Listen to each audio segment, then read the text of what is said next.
So, I hear you got some fat stacks. Yeah? Well, me neither. That's fake money. These glasses? Also fake. You know what? I'm not even real.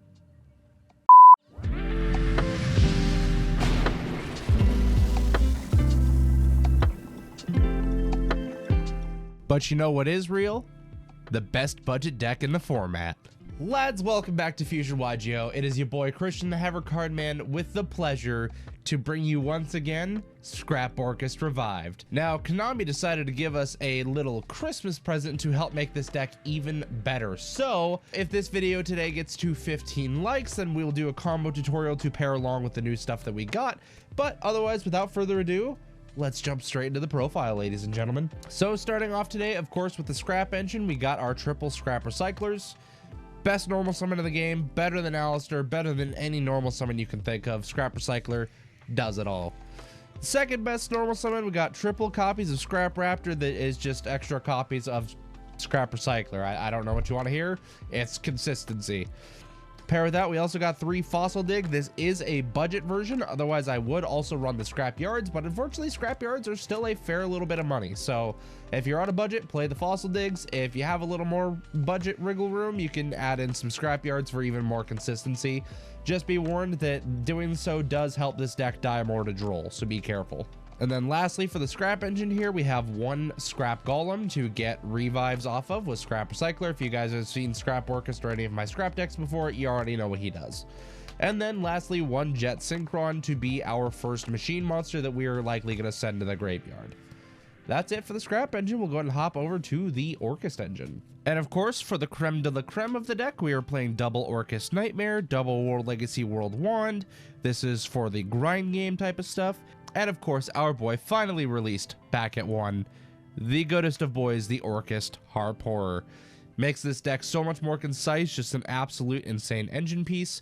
Once again, if you guys want to see the combo tutorial with him now involved in the deck, get this video to 15 likes and we will do that for you. Also playing 1 Gears to the Orcust Mech Knight. Look, now that you got Harp Horror, you only need the 1 to summon from deck as an extender. If you open him and it's great, but you'd rather just have him in the deck for your Harp Horror to be able to just pop off. And lastly, 1 Orcust Symbol Skeleton. I was bouncing around with 2, but it just felt too cluttered, so down to 1 he goes. And of course, we have the 1 Orchestrated Babel and 1 Orcust Crescendo. I cut the draw spell because I just didn't have enough Orcust names in the deck to really justify playing it.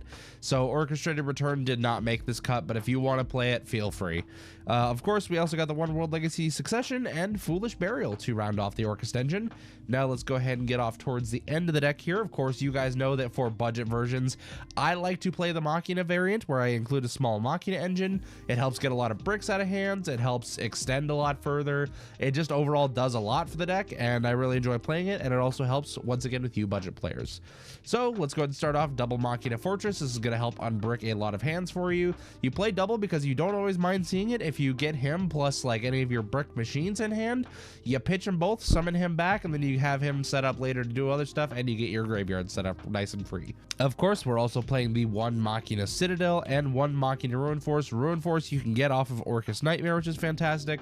Citadel, if you get your normal scrap combo and any extender, or even just one of the 1-card starters, Citadel is a free extender. It can be an extra disruption at the end of your board. You can use him however you like. He's just an extra free tool that just comes back every turn because he's annoying, and I love it. And of course, to pair with him, we have the 2 Machina Redeployment. Gets you a free discard outlet, gets you set up with Machina names in hand. You can just go search out Fortress and Citadel. If you want the Citadel line, you can go get Ruin Force if you want to have Ruin Force set up. And once again, it just helps you set up your graveyard by discarding a card. And then for going second, we have Urgent Schedule, which can also be played going first. It's either a 1-card extended starter going second, or going first, it's an extender on top of your starter. Going second, you're able to summon out Cycler and Citadel from your deck, so that way you can get like your full scrap combo plus extenders. You can just only attack with machines for the turn, which isn't too detrimental, but it does come up. It is relevant. Or going first, if you have your scrap combo, you can set this and then pop it off of the final effect of your Scrap Wyvern, and then you can search any level 10 machine so you can get either Ruin Force or Citadel to have his discard fodder. So it's just nice. That's it for the Machina engine. Let's go ahead and get into the non-engine now. All right, and for the non-engine, we're playing triple Ash Blossom and Forehead. We are playing triple Ghost Bell and Haunted Mansion. We'll get into that here in a second. We have double Droll and Lockbird and triple Infinite Impermanence. So I chose these non-engine because they are kind of format specific. We don't know exactly how this next format is going to shake up yet come January and February, but I just have a feeling that Ghost Bell is actually going to be a solid hand trap. We're going to see a lot more Labyrinth.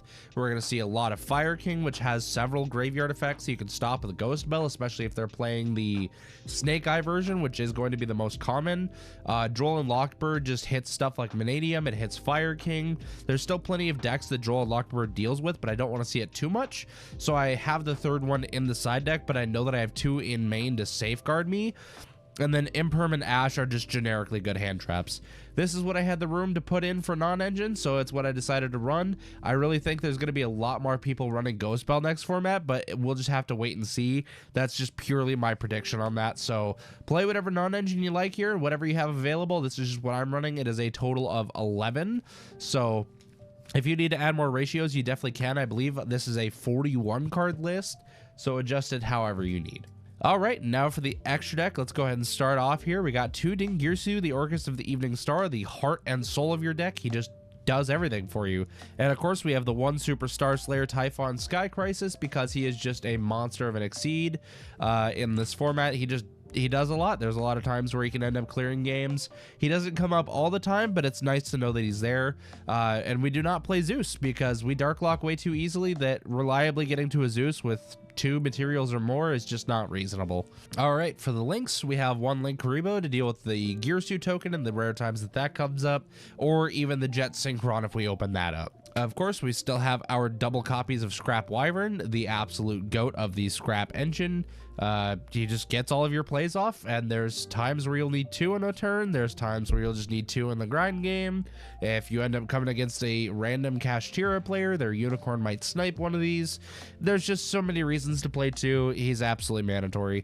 Same thing with the Galatea, the Orcust Automaton. We always play 2 because she is our gal, and she is here for us. Next up, of course, we have Lib, the World Key Blade Master. If you're not a huge fan of the World Legacy package with Lib and the Succession, I understand, but in Scrap Orcust it just makes so much sense, and we'll get into that here in a minute. Also have one Dark, the Dark Charmer Gloomy. If you can't afford the SP, just steal your opponents, man. That's all I'm telling you. Dark, insane card. Love it.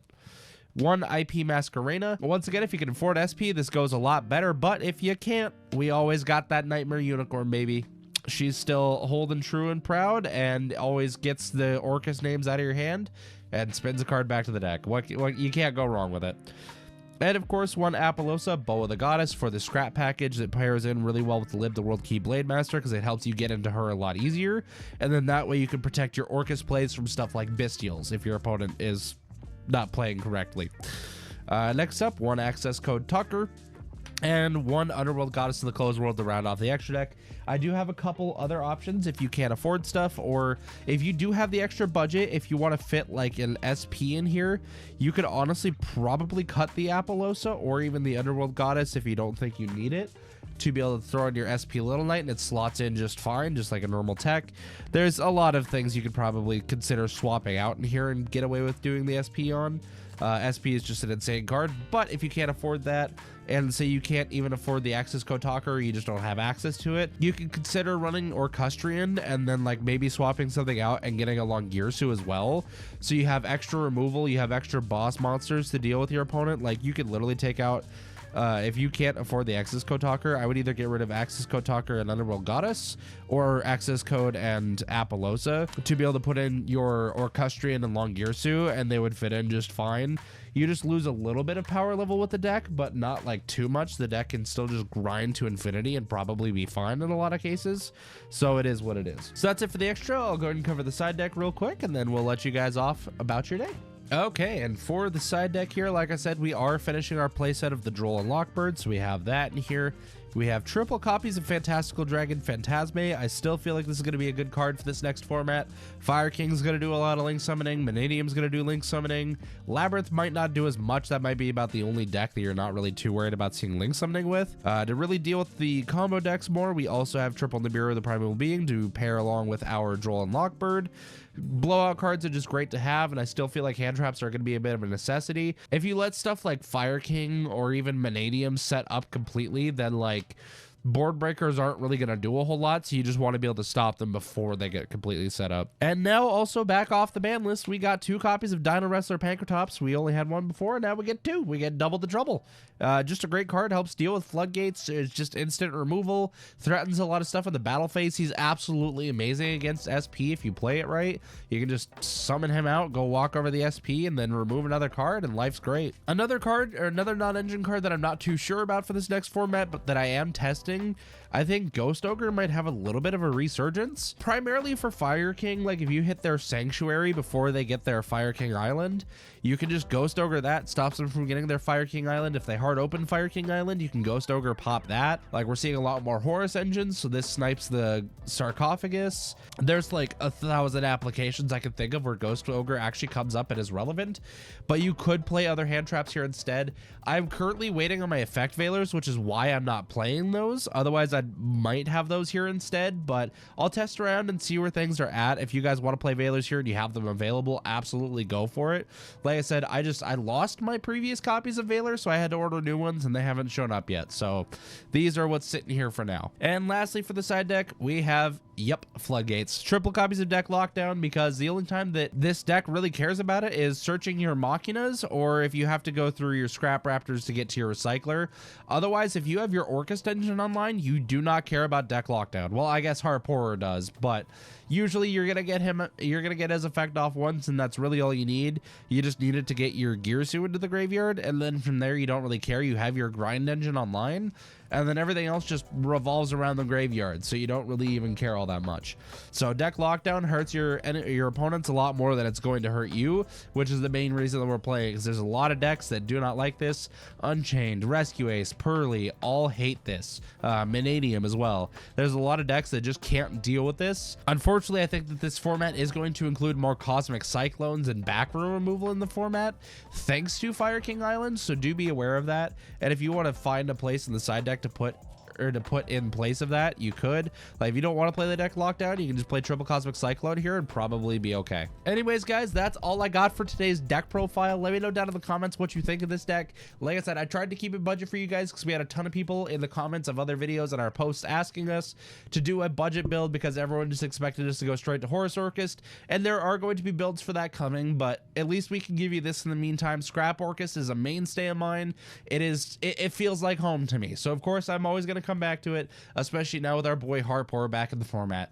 So once again, don't forget, guys, if this video gets to 15 likes, I will do the combo tutorial for this deck, the revised combo with the newly released Orcust Harp Horror, since we never really got to see it a whole lot before. It'll be exciting to see what it does now. So anyways, guys, if you enjoy the content, don't forget to hit that subscribe button down below as well so you can get updated on our future content, and we will see you guys all in the next one. As always, good fun. Have luck.